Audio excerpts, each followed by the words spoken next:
చందమామ రాత్రి 12 గంటలవుతుంది. రోడ్డు మీద దూరాల వరకు ఎవ్వరూ కనిపించటం లేదు. అటువంటప్పుడు ఒక వ్యక్తి అడుగుల శబ్దం శాంతికి భంగం కలిగిస్తూ ఉంటుంది. ఆ వ్యక్తి తన శరీరాన్ని నల్లని దుప్పటితో కప్పుకుని ఉంటాడు.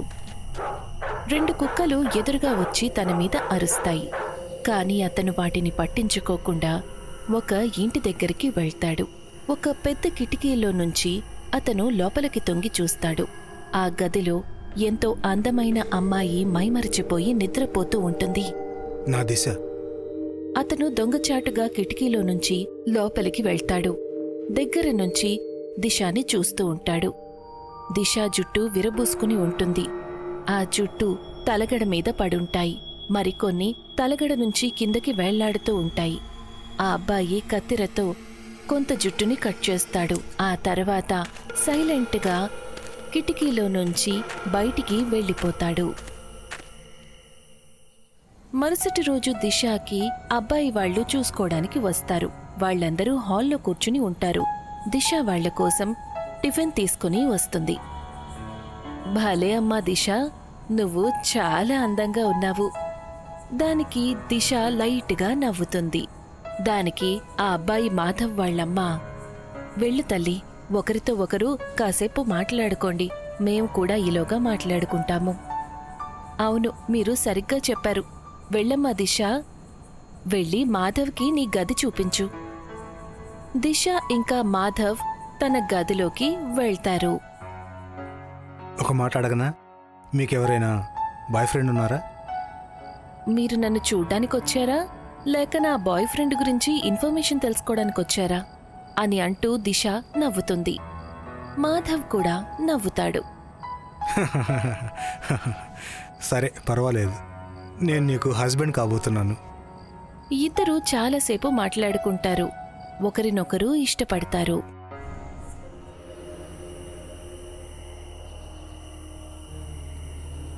తన ఇంటి నుంచి కొంత దూరంలో ఒక చీకటి భవనంలో ఒక అబ్బాయి కూర్చుని ఏవో పూజలు చేస్తూ ఉంటాడు.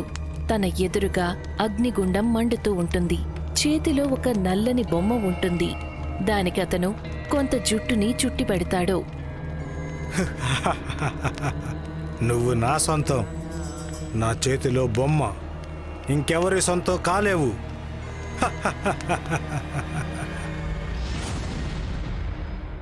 అదే రోజు రాత్రి 9 గంటలకు దిశ తన పేరెంట్స్తో పాటు డిన్నర్ చేయడానికి కూర్చుంటుంది. మాలతి తన ఎదురుగా ఆలు పరాఠాల పళ్ళెం పెడుతుంది. ఇలా చూడమ్మా దిశ, నీ ఫేవరెట్ ఆలు పరాఠాలు. అది చూసి దిశ పరోటాల పళ్ళెం తీసుకుని నేల మీద విసిరి కొడుతుంది. దిశ, ఏం చేస్తున్నావు నువ్వు? నాకు ఈ భోజనం అవసరం లేదు. నాకు మాంసం కావాలి, మాంసం. అది వినగానే తల్లిదండ్రులిద్దరూ ఆశ్చర్యపోతారు. దిశ ఫ్రిడ్జ్ తెరుస్తుంది. ఆ తర్వాత చికెన్ తీసి తను దాన్ని అక్కడే నేల మీద కూర్చుని తినటం మొదలు పెడుతుంది. తనకసలు నాన్ వెజ్ స్మెల్ అంటేనే పడదు కదా.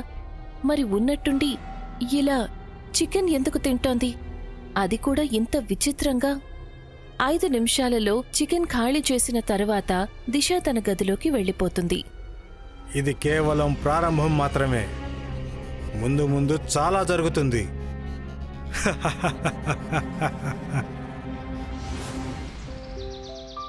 మరుసటి రోజు సాయంత్రం దిశ తన తండ్రి రాజేష్ హాల్లో కూర్చుని ఉంటారు. మాలతి వాళ్ల కోసం కిచెన్లో పకోడీలు వేస్తూ ఉంటుంది. అంతలో డోర్ బెల్ మోగుతుంది. మాలతి కిచెన్లోంచి బయటికొస్తుంది. తను డైనింగ్ టేబుల్ మీద పకోడీల ప్లేటు పెడుతుంది. ఆ తర్వాత వెళ్లి తలుపు తెరుస్తుంది. అప్పుడు అదే విచిత్రమైన వ్యక్తి ఎదురుగా ఉంటాడు. చెప్పండి, ఎవరు మీరు? నమస్తే అత్తయ్య. దిశ, నేనొచ్చేశాను. రాజేష్ ఇంకా మాలతి ఇంకా అర్థం చేసుకునే ప్రయత్నం చేస్తూ ఉంటారు. దిశ, ఆగు, ఏం చేస్తున్నావు నువ్వు? మాలతి దిశ చెయ్యి పట్టుకుని లాగుతుంది. కాని దిశ మాలతిని తోసేస్తుంది. ఇక నుంచి తను ఇక్కడే ఉంటాడు. నేను పూర్తిగా తన సొంతం. తనకి మాత్రమే. దిశ కళ్ళు వెంటనే ఎర్రగా మారిపోతాయి. తన మొహంలో చాలా కోపం కనిపిస్తుంది. అరే దిశ, కోపడకు. కాసేపట్లో అందరూ అర్థం చేసుకుంటారు. సరే, నువ్వు నాతో పాటు రా. దిశ తన చెయ్యి పట్టుకొని డైనింగ్ టేబుల్ దగ్గరికి తీసుకువెళ్తుంది. దిశకు అసలు ఏమైంది? ఎందుకు ఇంత విచిత్రంగా ప్రవర్తిస్తుంది? అది కూడా మనతో. ఇంత కోపమా? తను ఇలా ఎప్పుడూ మనతో ఇలా ప్రవర్తించలేదు. అప్పుడే అక్కడికి మాధవ్ వస్తాడు. నమస్తే అత్తయ్య. దిశ ఇందాకటి నుంచి నా కాల్ ఎందుకు ఆన్సర్ చేయడం లేదు? తను ఎక్కడుంది? మాలతి దానికి జవాబు చెప్పలేకపోతుంది. మాధవ్ తన కళ్లతో దిశ ఆ అబ్బాయికి తినిపించడం చూస్తాడు. అప్పుడు తను కోపంగా వాళ్ళ దగ్గరికి వెళ్లి అరుస్తాడు. ఎవరి అబ్బాయి? చెప్పు నాకు. వెంటనే దిశ ఫోర్క్ తీసుకుని మాధవ్ మెడలో గుచ్చేస్తుంది. మాధవ్ మెడలో నుంచి రక్తం కారుతుంది. రాజేష్ ఇంకా మాలతి తమ కళ్లను తాము నమ్మలేకపోతారు. మాధవ్ మెడలో నుంచి రక్తం కారుతూనే ఉంటుంది. ఆ తర్వాత తను స్పృహ కోల్పోయే పరిస్థితికి చేరుకుంటాడు. అది చూసి దిశ చాలా విచిత్రంగా నవ్వుతుంది.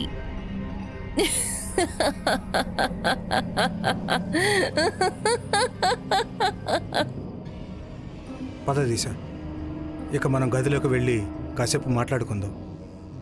తన మాట వినగానే దిశ అతని చెయ్యి పట్టుకుని తనని తన గదిలోకి తీసుకువెళ్తుంది. తనని పైకి లేపు మాలతి, లేకపోతే చనిపోతాడేమో. మనం తనని వెంటనే హాస్పిటల్లో అడ్మిట్ చేయాలి. రాజేష్ మాధవ్ని పైకి లేపుతాడు. ఆ తర్వాత వాళ్ళిద్దరూ హాస్పిటల్కి తీసుకువెళ్తారు. డాక్టర్ తనకి చిన్న ఆపరేషన్ చేస్తారు. ఆ తర్వాత రాజేష్ మాలతికి చెప్తారు. తన ప్రాణానికైతే ఎటువంటి ప్రమాదం లేదు, కానీ కొన్ని రోజులు ఇక్కడే ఉండాలి. తనకి చాలా పెద్ద గాయమైంది. సరే, మీరు తనకి మంచి ట్రీట్మెంట్ ఇవ్వండి. తనకేమన్నా అయిందంటే అది మాకు చాలా పెద్ద ప్రమాదం. సరే, ఎక్స్క్యూజ్ మీ అని చెప్పి డాక్టర్ వెళ్ళిపోతాడు. రాజేష్ మాలతితో ఇలా అంటాడు. వాళ్ళ అమ్మా నాన్నలకు తెలిస్తే వాళ్ళు ఏం చేస్తారో నాకు తెలియడం లేదు. నాకిప్పుడు ఏం చేయాలో అర్థం కావడం లేదు. మీరొకసారి దిశ గురించి ఆలోచించండి. అసలు తనకి ఏమైంది? నాకెందుకో తను పూర్తిగా అబ్బాయి వశంలో ఉందనిపిస్తోంది. ఖచ్చితంగా ఏదో చేతబడిలా అనిపిస్తుంది. నాకు ఒక వ్యక్తి తెలుసు. ఈ విషయంలో అతను మనకు సహాయం చేయగలడు. రాజేష్ ఇంకా మాలతి ఒక పెద్ద భవనానికి వెళ్తారు. అక్కడ ఒక గదిలో తాంత్రిక కూర్చుని ఉంటుంది. ఆవిడ పూర్తిగా నల్లని బట్టలు వేసుకుని ఉంటుంది. మోహిని గారు, మాకిప్పుడు మీ అవసరం చాలా ఉంది. మేము చాలా పెద్ద సమస్యల్లో ఇరుక్కున్నాం. కంగారు పడొద్దు. నాకు అసలు విషయం పూర్తిగా వివరంగా చెప్పండి. నా కూతురు దిశ పూర్తిగా మారిపోయింది. ఒక అపరిచితుడు మా ఇంటికి వచ్చాడు. ఇక దిశ అతను ఏం చెప్తే అది వింటుంది. మేము ఆ అబ్బాయిని తరిమేయాలనుకున్నాము, కానీ తను మా మీద కూడా దౌర్జన్యంగా మాట్లాడుతుంది. ఏ అబ్బాయితోనైతే మేము సంబంధం ఖాయం చేశామో ఆ అబ్బాయి ప్రాణం తీయబోయింది. తను ఇప్పుడు ఆ అపరిచితుడితో మా ఇంట్లోనే ఉంది. తనకి ఆ అబ్బాయి తప్ప ఇంకెవరూ అవసరం లేదన్నట్లే ప్రవర్తిస్తుంది. ఒకవేళ ఇదంతా జరుగుతోంది అంటే ఆ అబ్బాయి ఖచ్చితంగా దిశ మీద ఏదో చేతబడి చేశాడు అని అనిపిస్తోంది. అందుకే తనకి అతను తప్ప ఇంకెవ్వరూ కనిపించడం లేదు. అతను చెప్పినట్టే ప్రవర్తిస్తోంది. దిశ మాకు ఒక్కగానొక్క కూతురు. తను మమ్మల్ని వదిలి వెళ్ళినా, ఆ అబ్బాయి తననేమైనా చేసినా ఇక మా ఇద్దరికీ బ్రతకడానికి అసలు ఎటువంటి అర్థం ఉండదు. అతను ఏదైతే చేతబడి చేశాడో దాన్ని మీరే అంతం చెయ్యగలరు. ఎందుకంటే దిశ మీ రక్తం. ఒకవేళ నేను తనని అంతం చేయడానికి ప్రయత్నిస్తే దిశ అప్పుడు శాశ్వతంగా తన చేతిలో తోలుబొమ్మలా ఉండిపోతుంది.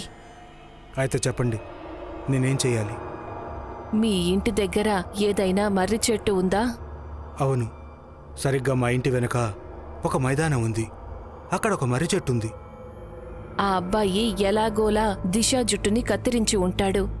తన జుట్టు దిశ జుట్టు కలిపి ఏదైనా బొమ్మకు కట్టుంటాడు. దానికి చేతబడి చేసి మీ ఇంటి దగ్గరున్న మర్రి చెట్టు కింద పాతిపెట్టి ఉంటాడు. నువ్వు ఆ బొమ్మను బయటికి తీసి దాన్ని అగ్నిలో ఆహుతి చెయ్యాలి. అది కాలిపోయిన తరువాత దిశాకి చేసిన చేతబడి అంతమవుతుంది. సరే, మీకు చాలా చాలా ధన్యవాదాలు. పద మాలతి, ఇంకా ఆలస్యం చేయొద్దు. నువ్వు ఇంటికి వెళ్ళి దిశాన్ని చూసుకో. అలాగా నేను ఆ బొమ్మను తీస్తాను. వాళ్ళిద్దరూ అక్కడ్నుంచి తిరిగి ఇంటికి వెళ్తారు. వాళ్ళు తమ కళ్ల ముందు చాలా విచిత్రమైన సంఘటనల్ని చూస్తారు. ఆ అబ్బాయి సోఫాలో కూర్చుని ఉంటాడు. దిశ తన ముందు చాలా విచిత్రంగా డాన్స్ చేస్తూ ఉంటుంది. డాన్స్ చెయ్యి దిశా, ఇంకా చెయ్యి. అసలిక్కడ ఏం జరుగుతోంది? అరే అత్తయ్య, మావయ్య, మీరొచ్చేసారా? దిశ ఆగు. నేను నా కూతుర్ని నీ వలలో నుంచి బయటికి తీసుకొచ్చి తీరుతాను. ఆ మాట చెప్పి రాజేష్ ఇంట్లోంచి బయటికి వెళ్తాడు. ఓహో, మావయ్య పోలీసుల దగ్గరకు వెళ్తున్నట్లున్నారు. నువ్వు మనిషివి కాదు, రాక్షసుడివి.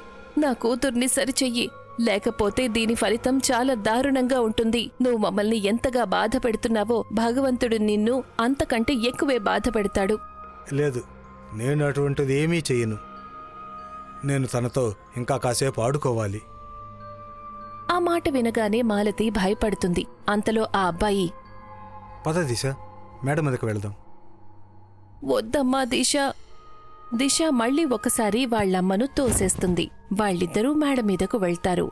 మరొకవైపు రాజేష్ కూడా మర్రి చెట్టు దగ్గరికి చేరుకుంటాడు. ఆ తర్వాత తను అక్కడ తవ్వటం మొదలు పెడతాడు. నేను నా కూతుర్ని కాపాడుకుంటాను. ఇక్కడ మాలతి కూడా మేడ మీదకు వెళ్తుంది. ఎదురుగా ఉన్న దృశ్యాన్ని చూసి తను పూర్తిగా ఆశ్చర్యపోతుంది. చాలా అద్భుతం దిశ, ఇక ఆ చివరికి వెళ్ళు. దిశ 3 అడుగుల ఎత్తున్న మేడ బౌండరీ మీదకు ఎక్కుతుంది. తను చివరికి వెళ్తూ ఉంటుంది. ఆ అబ్బాయి ప్రశాంతంగా నిలబడి ఆ దృశ్యాన్ని ఎంజాయ్ చేస్తూ ఉంటాడు. అమ్మా దిశ, కిందకి దిగు. నువ్వు అటు పడిపోయావు అంటే ఆ తర్వాత బతకవు. లేదు దిశ, నువ్వు నడుస్తూనే ఉండు, ఆ చివరికి వెళ్ళు. మమ్మీ, నువ్వు నా దగ్గరకొచ్చావు అంటే నేను కిందకి దూకేస్తాను. దిశ 3వ అంతస్తు మేడ మీద ఉంటుంది. ఒకవేళ తను కిందకి దూకింది అంటే పడిపోగానే తను చనిపోతుంది. దానికి భయపడుతూ మాలతి తన దగ్గరికి వెళ్ళలేదు. తను ఆ అబ్బాయికి చేతులు జోడిస్తుంది. కాని ఆ అబ్బాయి రాక్షసత్వంతో నవ్వుతాడు. దిశాని అలాగే నడుస్తూ ఉండమని చెప్తాడు.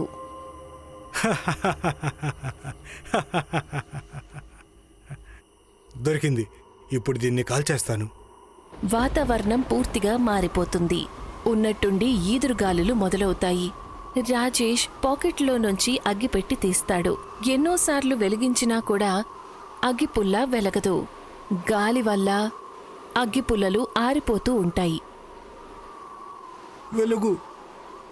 నా కూతుర్ని వదిలేయి, దయచేసి నా కూతుర్ని వదిలేయి. తన చెవులకు ఎప్పుడైతే మాలతి గొంతు వినిపిస్తుందో అప్పుడు తను చూస్తాడు. దిశ మేడ మీద పిట్టగోడ మీద నడుస్తూ ఉంటుంది. తను ఎప్పుడైనా కిందకి పడే అవకాశం ఉంటుంది.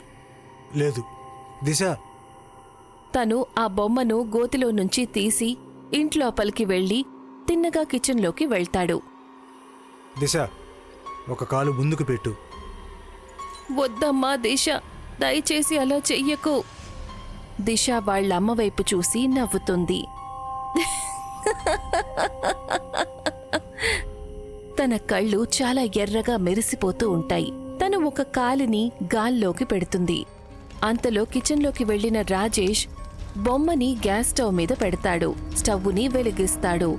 బొమ్మకి నిప్పు అంటుకుంటుంది. తను ఎంతో వేగంగా మేడ మీదకు వెళ్తాడు. అమ్మా దిశ! దిశ స్పృహలోకి వస్తుంది. కాని తనని తాను అంత ఎత్తు మీద చూసుకుని తనకి చాలా కంగారు పుడుతుంది. మమ్మీ, మమ్మీ నన్ను కాపాడు! దిశ కింద పడిపోబోతుంది. అంతలో మాలతి దిశ చెయ్యి పట్టుకుని తనని కిందకు లాగుతుంది. నా బంగారు తల్లి! మమ్మీ! దిశ, నా మాట విను, నేను చెప్పేది విను. ఈవిడ మా మమ్మీ. ఇది నా ఇల్లు. అసలు నువ్వెవరు? నువ్విక్కడేం చేస్తున్నావు? ఇప్పుడు ఆ అబ్బాయికి అర్థమవుతుంది తన మాయ ఇక అంతమైపోయింది అని. అంతలో అక్కడికి కొంతమంది పోలీసుల్ని తీసుకుని వస్తారు. రాజేష్ గారు, మీరేం కంగారు పడకండి, ఇతని సంగతి మేము చూసుకుంటాం. ఇరుగు పొరుగు వాళ్లందరూ అతన్ని పోలీసులకి అప్పగిస్తారు. రాజేష్ దిశాని క్షేమంగా ఉండటం చూసి సంతోషిస్తాడు.